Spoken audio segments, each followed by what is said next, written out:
Awtoritajiet u aġenziji pubbliċi li taħt gvernijiet nazzjonalisti tmexxew minn persuna ta' fiduċja ta' Simon Busuttil taw mal-40 miljun euro f'konsulenzi, numru sostanzjali anke permezz ta' direct orders.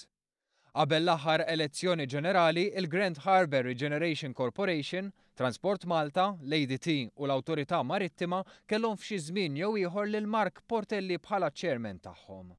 Portelli kien magħżul mingħajr ebda sejħa pubblika bħala persuna ta' fiduċja biex iservi bħala chairman u kien magħruf bħala persuna qrib ħafna tal-eks Ministru Nazzjonalista Għall. Immedjatament wara l-ħatra tiegħu bħala Kap, Simon Busuttil għażel lil Mark Portelli biex iservi fuq kummissjoni dwar il-finanzi u l-entitajiet kummerċjali tal-Partit Nazzjonalista. Xogħol din il-Kummissjoni kellu jkun li twettaq ħidma biex fl-iqsar żmien possibbli is-sitwazzjoni finanzjarja tal-Partit Nazzjonalista u l-entitajiet kummerċjali tagħha terġa' tqum fuq saqajja. Fi żmien li l-magħżul ta' Simon Busuttil kien chairman tal-Grand Harbour Regeneration Corporation, Transport Malta, l-ADT u l-Awtorità Marittima, tliet ditti partikolari tal-avukati ingħataw bejniethom ma' 800,000 euro f'kuntratti ta' konsulenzi. Dawn id-ditti legali kienu Equitas Legal, Gattu Finjo Gauci Advocates u Fenek and Fenek Advocates. Uħud minn dawn il-kuntratti ingħataw anke permezz ta' direct orders u l-imsieħba f'dawk id-ditti legali jinkludu pampaluni nazzjonalisti bħal Georg Sapjano, Peter Fenek u N. Fenek.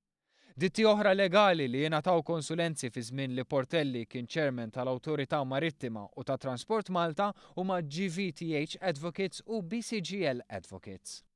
Fil-każ ta' GVTH Advocates involuti fit-tmexxija tagħha hemm l-eks Segretarju Parlamentari Nazzjonalista George Hisler u Joe Zammit Mempil, u l-mara tal-eks Ministru Austin Gatt.